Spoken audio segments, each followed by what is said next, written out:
tengo a dos mujeres que admiro mucho. La doctora Nelly Lara Chávez, eres parte de la UNAM.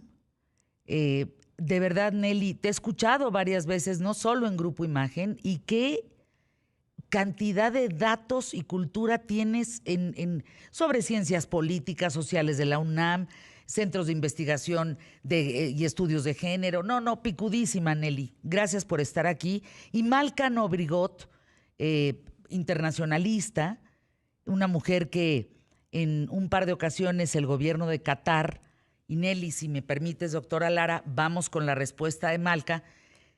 Tú no viviste en Qatar, Malka, pero sí llegaste a ir 2 veces porque el gobierno te invitó ¿a qué?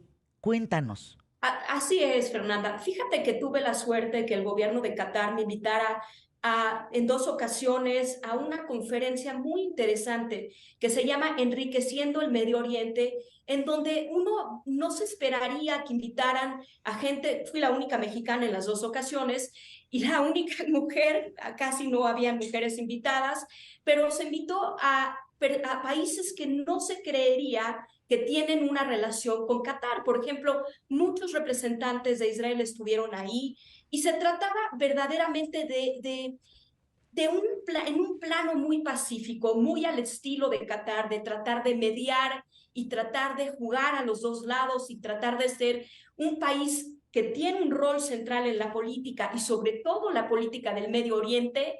Se trató diferentes temas que inciden, políticos, de tecnologías de diferente índole que inciden en la región. Y ahí tuve la suerte de participar. Malka, cuéntanos, ser mujer en Qatar es una cosa, visitar como mujer Qatar es otra, Malka.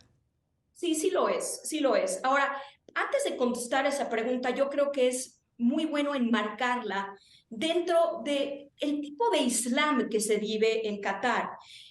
Qatar sigue una corriente wahabista de Wahab, que surge de un pensador en el siglo XVIII que se llamaba Mohammed Abd el-Wahhab, que tenía básicamente, para simplificar, 2 preceptos que son fundamentales. Uno, una interpretación muy ortodoxa del Islam, y la otra, el tratar de quitar del Islam ciertos elementos que se consideraba ajenos a la religión y que provienen de otras religiones y que en vista de esta corriente no tienen nada que ver. ¿A qué me refiero? Y después voy a hacer un paragón también con estas tendencias de la conducta de la mujer con democracia, con derechos, a la corriente que no acepta otras preferencias sexuales como el ser LGTB, demás. Pero esta tendencia trata en un principio de quitar el culto a ciertos profetas que en otras regiones por ejemplo, de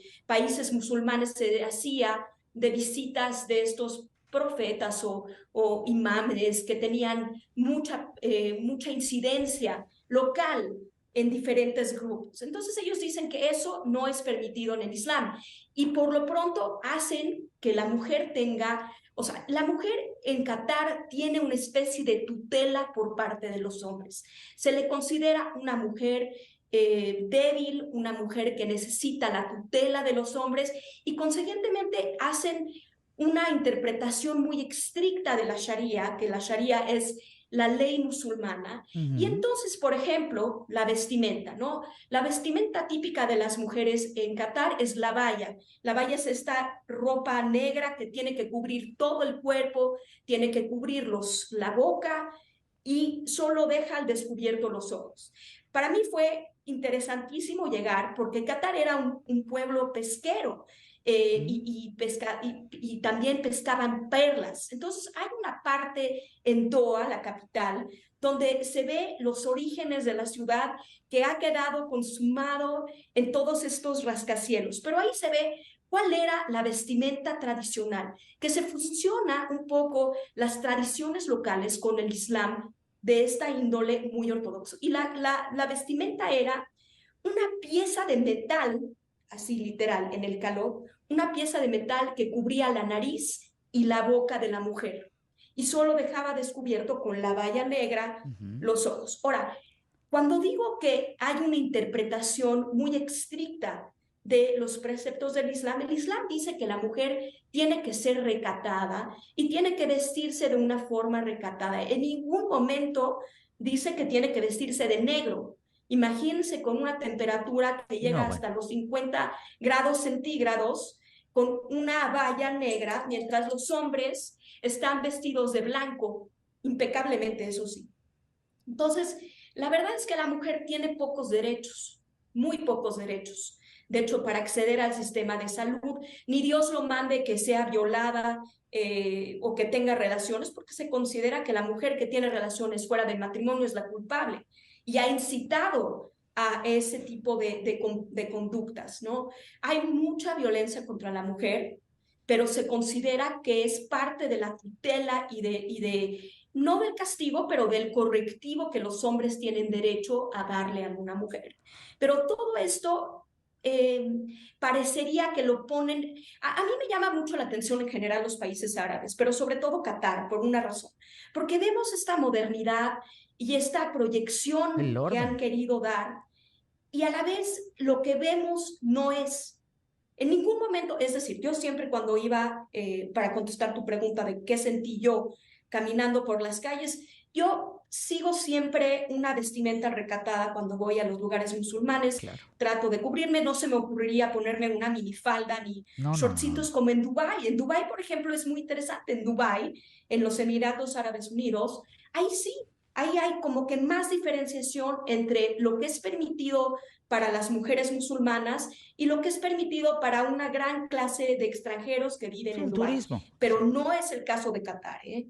Yo muy recatada con mi cubrepelo o sea, y nunca sentí nada de hostilidad. Claro que iba yo de una forma muy respetuosa, en la conferencia pues siempre iba acompañada, pero alguna vez que iba por las calles, la verdad me sorprendió porque nadie camina por las calles, solo camina por las calles la gente que no tiene coche y los trabajadores que son, o sea, extranjeros, que son un 80% de la población, pero los cataríes no caminan jamás por la calle, salvo en las noches, que está, por ejemplo, la costera. Salen en las noches porque el calor baja, entonces se ve un ambiente muy familiar. No sé si han tenido la oportunidad de ver con una costera que hay unas torres muy, muy bonitas y está el mar. Ahí es donde las familias se reúnen, las mujeres no van solas, las mujeres siempre van acompañadas y las familias salen a caminar cuando el calor baja. Doctora Nelly Lara Chávez. A ver, Nelly, querida, eh, esta es una pregunta un poco complicada, Nelly, porque tiene que ver con el pensamiento árabe y con el pensamiento occidental. Alguna vez que hice una crítica muy severa a la clitoridectomía, pues te quiero decir, Nelly, que sí se me vinieron encima varias personas diciéndome, Fer, es que tú no puedes juzgar un tema desde tu punto de vista occidental, de los derechos humanos occidentales, cuando estás hablando del Corán y cuando para ellas podría ser un honor. Y ahí, Nelly, fíjate que, doctora, me cambió un poco el tema porque creo que debemos de respetar, no sé cuál es tu visión, lo que sucede en cada país. Cada país tiene lo suyo. ¿Tú qué piensas de esto, Nelly? Efectivamente, sin lugar a duda, lo que representa en la actualidad Qatar frente al mundo en relación también a la realización de este mundial es un encuentro con un espacio que tiene marcos interpretativos muy distintos a los que en Occidente estaríamos habitualmente acostumbrados y acostumbradas. Y en ese sentido también podríamos decir que Qatar representa de alguna manera la paradoja de la globalización. Cuando pensábamos que ya todos los espacios estaban completamente homogeneizados y que partíamos de los mismos referentes culturales, sin lugar a duda viene el otro que nos confronta y nos hace cuestionarnos sobre dónde estamos parados. Uno de los puntos interesantes, si hacemos un análisis desde la propuesta de la interculturalidad y de la multiculturalidad es precisamente esto, que estamos habituados a criticar la diferencia partiendo de que el otro siempre está mal. Pero si hacemos este ejercicio, por ejemplo, comparativo de qué tipo de prácticas, por ejemplo, que dañan a las mujeres se realizan en el mundo árabe y dónde estamos colocados y colocadas nosotras en Occidente, podríamos encontrar estas mismas deficiencias. Por poner un ejemplo, efectivamente la ablación, que es este corte del clítoris que se realizan las mujeres y que desde el feminismo se han realizado muchísimas críticas al respecto porque representa una violencia a nivel físico, porque representa una violencia a nivel emocional. Si lo comparamos, por ejemplo, con las prácticas que hay en Occidente y que nos encontramos en nuestro entorno inmediato todavía, por ejemplo, la presencia del feminicidio, que es el asesinato, el exterminio de las mujeres por su condición de género, nos daríamos cuenta que en realidad ambos espacios estarían cometiendo violencia en contra de las mujeres. Y si nos vamos un poco más allá, incluso encontraríamos que Occidente sería muchísimo más violento porque prácticamente estimularía el exterminio de las mujeres. Otro ejemplo que también me parece pertinente es el de la vestimenta. Ya comentaban por acá esta forma en la cual habitualmente las mujeres ocupan el espacio público, donde lo único que se les permite prácticamente es que tengan los ojos descubiertos y que efectivamente se ha leído también desde el feminismo como una forma de control corporal de las mujeres porque se les impide que exhiban cualquier parte de su cuerpo. Pero si lo comparamos con Occidente, nos daríamos cuenta que acá sucede lo contrario. Acá hay una sobreexplotación y sobreexhibición del cuerpo de las mujeres, que también forma parte, hay que decirlo, de este control corporal y que en ambos casos sigue presente el mecanismo patriarcal de opresión y de explotación corporal de las mujeres. Me parece que eso es lo que nos permite hacer justamente esta lectura multiculturalista, asumir que si bien cuando vemos a una cultura desde fuera podemos criticar algunos elementos, Exacto. también nos invita a preguntarnos sobre dónde estamos parados. Déjame ir a anuncios QTF y vuelvo con ustedes aquí en ¿Qué tal, Fernanda? Son un deleite, Nelly y Malca. Doctora Nelly Lara Chávez, ¿tú has estado en Qatar? ¿Has estado no solamente en Qatar, en algún otro país árabe? He tenido la oportunidad de estar en algunos otros países árabes y también me gustaría un poco comentar dentro de esta misma lógica cuál sería el posicionamiento geopolítico de todo el mundo árabe, porque eso también nos ayudaría a comprender no solamente la realización del mundial en este momento, sino cómo se están dando a conocer varias de estas prácticas. En primera instancia señalaría que el estado de Qatar es un estado relativamente reciente, muy nuevo, apenas logró su independencia en 1971 de Reino Unido, es decir, es un espacio colonizado y quienes estamos en América Latina, por supuesto que tenemos referentes importantes con lo que implica ser colonia de un espacio que se coloca como central. Y en esta misma lógica habría que considerar que por ser un estado reciente, mayoritariamente el estado de Qatar está conformado por población migrante. Hay que tener presente que la mayoría de la población deviene entonces de espacios vecinos porque en realidad no ha nacido en esta latitud. En esta misma lógica me gustaría mencionar que como parte de las propuestas que ha tenido el Estado de Qatar frente al mundo musulmán ha sido justamente empezar a abrir sus fronteras para dialogar con Occidente. Sería uno de los primeros países del mundo árabe que quiere dialogar con Occidente, que esto también es relativamente nuevo, y hay que tomar en cuenta que el Estado de Qatar ha pagado el precio también por querer abrir sus fronteras al mundo. No podemos olvidar que del año 2017 al año 2021, Qatar enfrentó un bloqueo por parte de sus vecinos justamente porque lo estaban advirtiendo como una forma de traición a todo el mundo árabe, el querer dialogar con Occidente.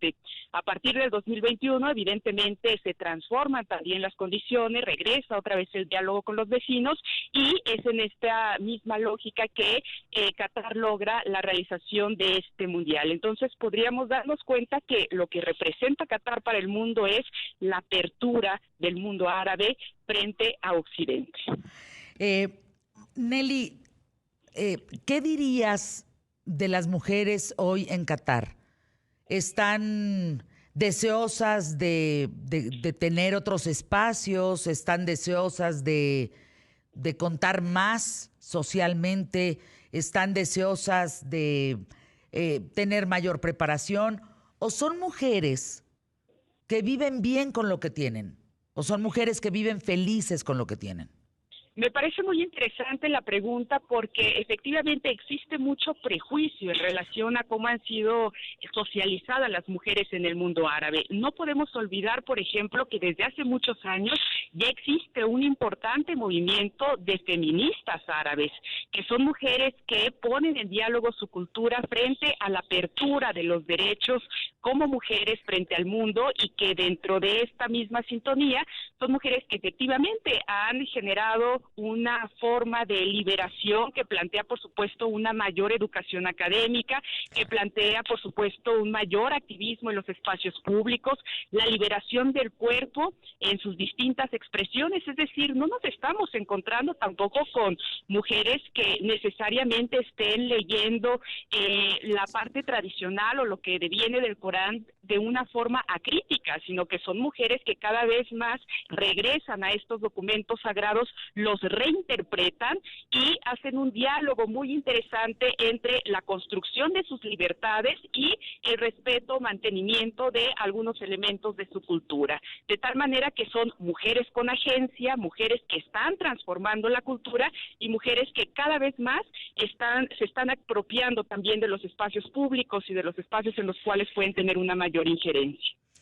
Oye, fíjense qué interesante, cómo cuando no le sabemos, y eso lo escucho en muchos medios de México, cuando no le saben, es la crítica, es el tratar de luchar por los derechos humanos, por la libertad, de catar cuando no podemos con la propia, Nelly, no podemos, Malca, con la propia. O sea, ya señalamos como mexicanos A, B o C, pero ¿quién señala la falta de derechos humanos aquí? ¿Quién señala los feminicidios, la falta de oportunidad, la falta de igualdad, la falta de educación, de salud? O sea, ¿es que queremos ver en ojo ajeno para no vernos el ombligo? ¿O qué es lo que piensas, Nelly, en este sentido, para irme después con Malca a escucharla? Efectivamente, como parte de estos marcos interpretativos que comentaba y que ahora hay muchas críticas, por ejemplo, al hecho de que no se va a poder consumir alcohol en Qatar, ¿no? Como si fuera una restricción a quienes están yendo al Mundial, en vez de presentarlo como no como una restricción, sino como parte de la lógica cotidiana y de la vida cotidiana, con otras costumbres, otra forma de vida. Hay que tener presente, por ejemplo, que Qatar tiene una forma de gobierno monárquico tradicional. Y si nos vamos a los principios de la ciencia política, la monarquía planteaba en una primera instancia como parte de sus principios políticos el bienestar de toda la comunidad. Y como parte de esta lógica del bienestar, se consideraba que eliminar el uso y abuso de cualquier sustancia psicotrópica nos permitía vivir en sociedades mucho más armónicas.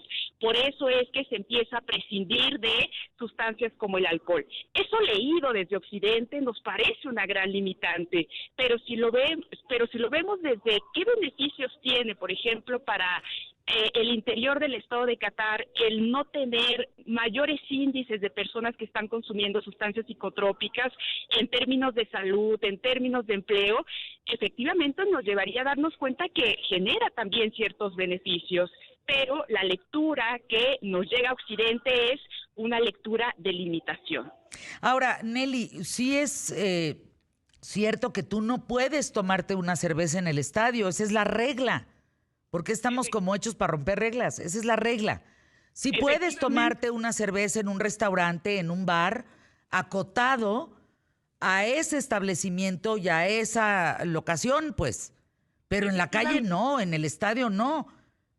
Efectivamente, hay un consumo del alcohol limitado, restringido, supervisado, que en el marco del Mundial, por supuesto que hay espacios que tienen esta libertad para que tú puedas consumir cualquier bebida alcohólica, pero no forma parte tampoco de la dinámica cotidiana, y eso hay que tenerlo muy presente, y me parece que para quienes van de Occidente está representando, como lo mencionaba, esta restricción, pero hay que advertir que es un marco interpretativo completamente distinto y que forma forma parte de la lógica también de beneficio al interior de la población de Qatar. Gracias, Nelly Lara Chávez. Doctora, te mando un abrazo siempre con mucho gusto. De veras que te admiro. Estás canija, con lo que sabes. Mis respetos. Muchísimas gracias. Un abrazo para ti y para todo tu auditorio. Gracias. Gracias, Nelly. Malca, ¿qué es lo que más te ha impresionado hasta ahora, desde el inicio del Mundial hasta estos momentos que estamos viviendo? Que pues todos estamos, nos guste o no el fútbol, pues de alguna manera involucrados con el ambiente, con pues todo, ¿no? Desde el miedo de un acto terrorista hasta este tema del alcohol, hasta que si los mexicanos la van a regar en algo, ¿no? ¿Tú qué estás viendo, Malca, desde tu trinchera?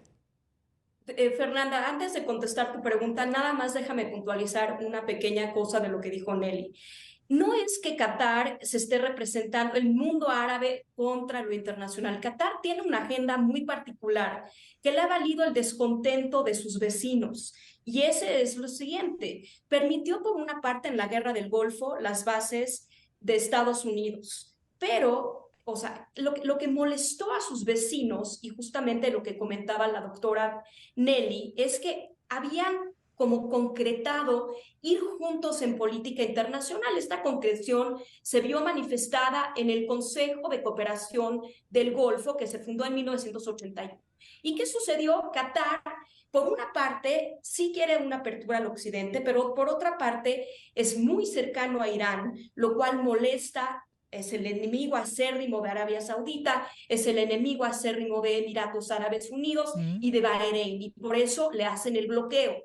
Y también juega un poco el doble juego, fomenta y paga armas y apoyos a grupos terroristas, pero juega el amigo del occidente. Atrae a esta red de noticias que se llama Al Jazeera, que critica a todos sus vecinos, pero nadie critica justamente a la política interna de Qatar. Ahora, con respecto a las mujeres, tú preguntabas, a mí me ha interesado mucho el tema y me he dado a la tarea de preguntar un poco a las mujeres qué es lo que ellas sienten. Y muchas mujeres, en efecto, te van a decir que se sienten restringidas, pero muchas otras lo aceptan y creen que nosotros somos las que somos explotadas. Y eso me llama mucho la atención. Esta dualidad y esta fiesta, hay que ver hay que celebrar nuestras diferencias con cautela de la multiculturalidad. Y creo que eso es el tema. Gracias a mi querida Malca Nobrigot. Síganla, por favor, en Twitter. Gracias, Malca. Hasta el próximo tema aquí en ¿Qué tal, Fernanda? Te admiro, siempre pendiente de ti.